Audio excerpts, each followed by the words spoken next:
Ibad Allah, dans les règles établies chez l'homme, je dis bien chez l'homme, et pas chez Allah subhanahu wa ta'ala. Dans les règles établies chez l'homme, c'est que le fort il mange le faible. Le fort mange le faible. Et d'ailleurs, dans le hadith de Ja'far, radiyallahu anhu, lorsque il s'est rendu auprès du Négus, al-Najash, et qui lui a présenté l'islam, il lui a dit: Ayyuha al-Malik, ô roi, nous étions un peuple dans la Jahiliya. Et il a énuméré ce qu'il faisait. Premièrement, bien sûr, le shirk. Le plus gros péché, la plus grande erreur qui était commise, c'était le shirk. Et il énumère des défauts jusqu'à ce qu'il arrive وَكَانَ يَأْكُلُ الْقَوِيُّ مِنَّا الضَّعِيفِ. Le fort chez nous mangeait le faible. Donc ça c'est la règle. Celui qui a une certaine autorité va manger celui qui n'en a pas. Un pays puissant va manger un pays qui est pauvre. Ça c'est donc la règle établie par l'homme.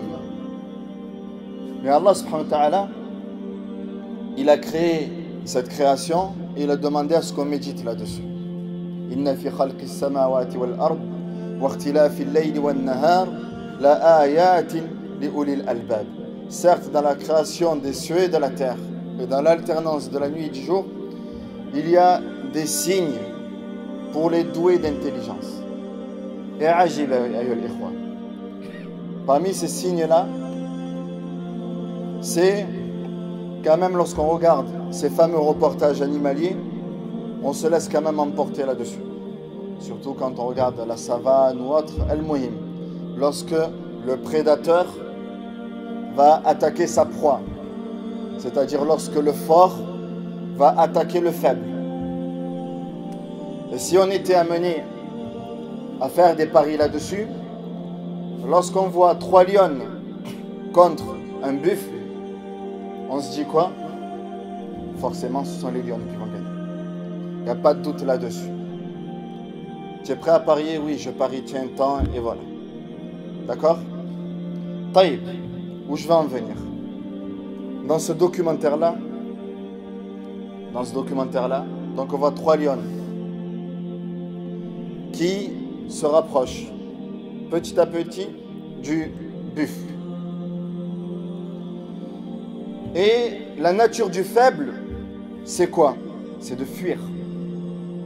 La nature du faible, c'est de fuir. Il voit le danger, qu'est-ce qu'il fait? Il voit son prédateur, il court, il part.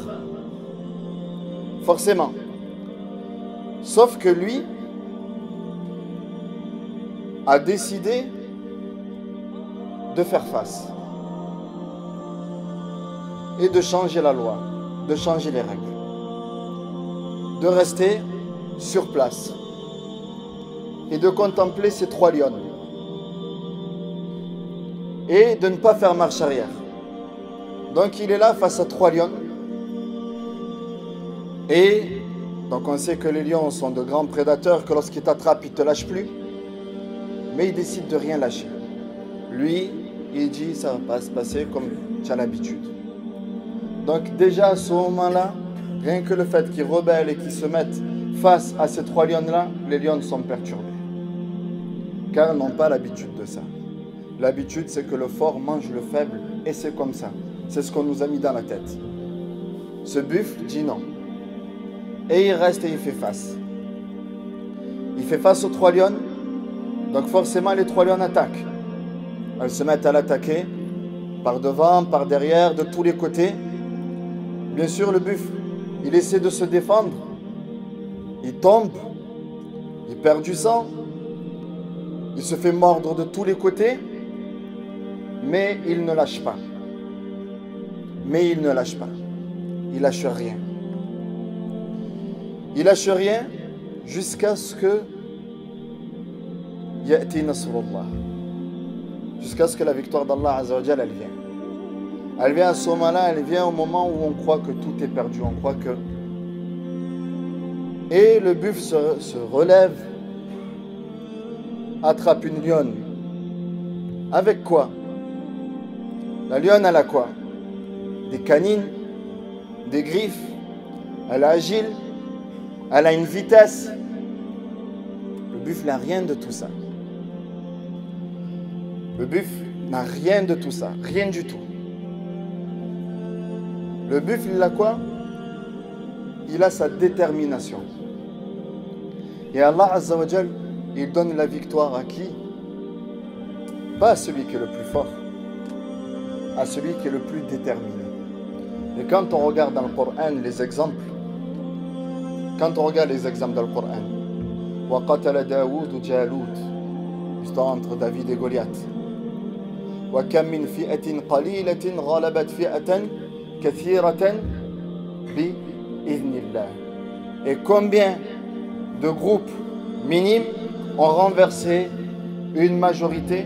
Comment? Bi-idhnillah. Par permission d'Allah subhanahu wa ta'ala. Donc Allah subhanahu wa ta'ala donne ici la victoire à qui? À celui qui est le plus déterminé. Les lions, quel était leur objectif? Et quel est l'objectif de tous ceux qui salissent aujourd'hui l'islam? C'est de se remplir le ventre.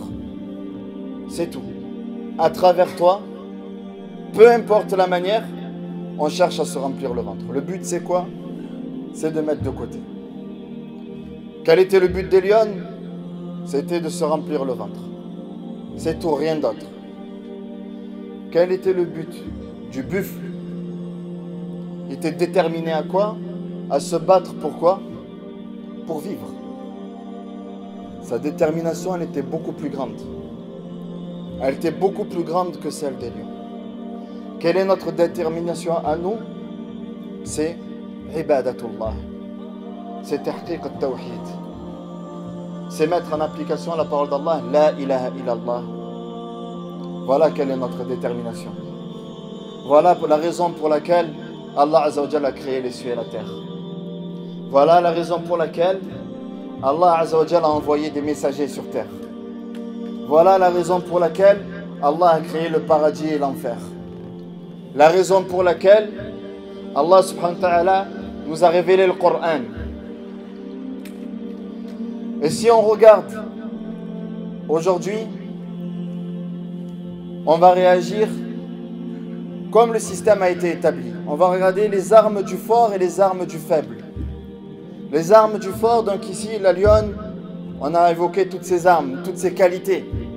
Ce que nous n'avons pas, c'est-à-dire ils ont la banque, ils ont les médias, ils ont ci, ils ont ça, ils ont... Mais tu oublies de regarder ce que toi tu as, c'est-à-dire le Coran. Ce que toi tu as Allah Azza wa Jal. Ce que toi tu as la sunna du prophète alayhi salatu wassalam. Et wallah, que rien ne vaut ça. Et wallah, qu'avec ça, tu ne crains rien. Parce qu'Allah subhanahu wa ta'ala nous dit وَإِن تَصْبِرُوا وَتَتَّقُوا لَا يَضُرُّكُمْ كَيْدُهُمْ شَيْئًا. Si vous patientez et faites preuve de taqwa, c'est-à-dire vous restez droit dans votre dîn, le mal qui est fait ne vous touchera pas. Le mal qui est fait ne vous touchera jamais. Ta détermination, c'est de rencontrer Allah subhanahu wa ta'ala. Ta détermination, c'est de savoir comment tu vas le rencontrer. Et les questions qu'il va te poser. Et surtout dans ces questions, qu'est-ce que tu as fait pour ta religion? Je termine. Vous connaissez Omar al-Mukhtar? Certains d'entre nous n'ont jamais entendu parler de Omar al-Mukhtar. Ils ont entendu parler de Iron Man, de tous les Avengers, tous les super-héros. D'accord? Ces super-héros-là, tout le monde les connaît. Iron Man, ouais, je connais. Spider-Man, je connais. On connaît tous ces héros-là.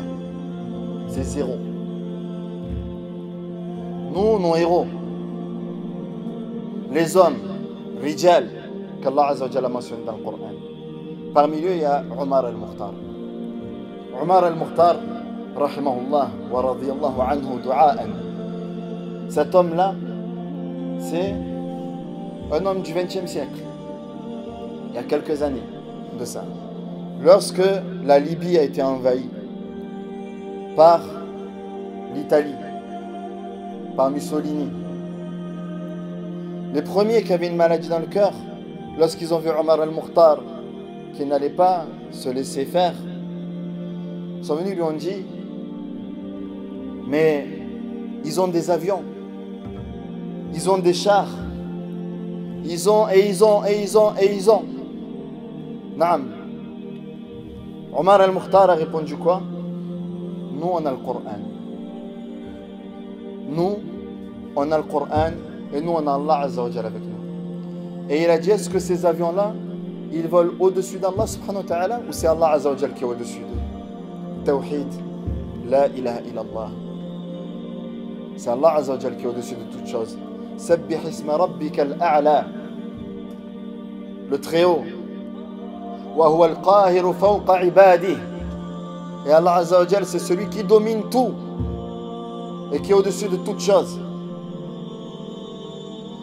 Mais la maladie dans le cœur te fait voir ce que tu n'as plus, te fait oublier ce que tu as. Normalement, tu dois rester là-dessus, et tu regardes ce que tu n'as pas et tu oublies ce que tu as. Dans ce que tu n'as pas, tu es en train de te dire: ouais, il faut l'argent, il faut ci, il faut ça. Et ce que tu as, c'est le Coran. Tu reviens au Coran, reviens à la parole d'Allah subhanahu wa ta'ala, et nos problèmes seront réglés. وأقول قولي هذا واستغفر الله لي ولكم فاستغفروه.